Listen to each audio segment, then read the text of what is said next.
So we obviously use permalip implants, which are silicone implants, which are very easy to remove. So although they're permanent, we can remove them.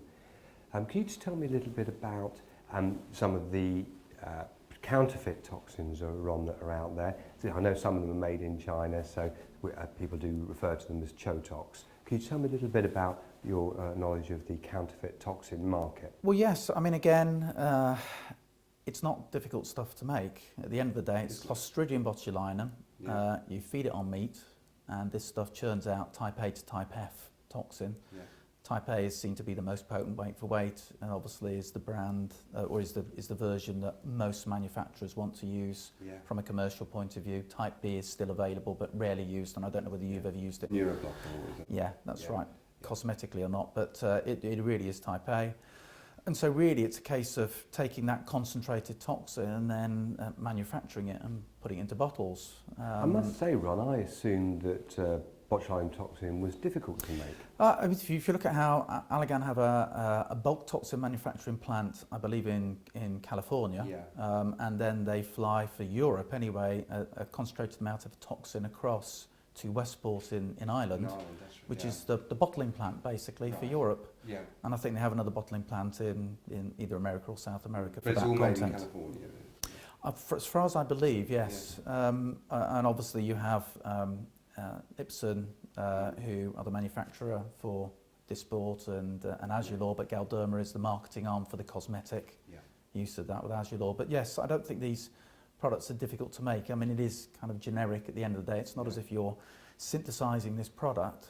The main thing is taking this natural bacteria, which is everywhere, and getting it to produce toxin, and then taking out type A and bottling it. So Ron, the problem really is that companies are making this botulinum toxin illegally, and then am I correct in that they're badging them so that they look very much like the products, or exactly like the products made by the major companies? Well, there are some. Usually, you'll find varying degrees of, if you like, promotion around these areas, right from sort of just branding it as whatever, Chotox or whatever they want to brand it as. But sometimes there is concern that there are some manufacturers that are actually trying to make it look the same as a branded vial of, one of the commonly available toxins. This is a multi-million pound market at the end of the day. And there are multiple distribution routes, as you know.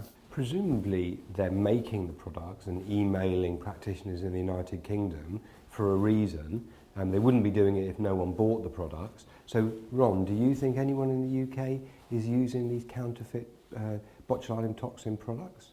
It's hard to tell. How would you know? And as I say, myself, I've actually bought an unapproved brand of botulinum toxin hyaluronic acid, $150, and it came to me in a brown paper parcel through customs, no problems. But you didn't use it, did you?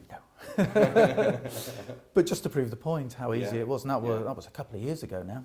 And I think I saw certainly a study where they looked at 10 of these products, and 8 of them had quite a low potency, but more worryingly, 2 of them had a much stronger potency than the equivalent Allergan, Galderma products. Yes.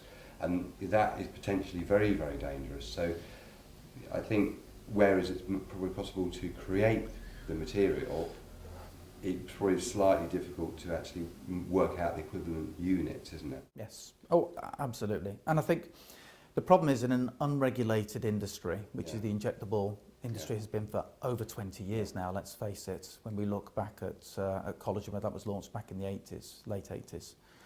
Botulinum toxin now is 94, it's a long while ago.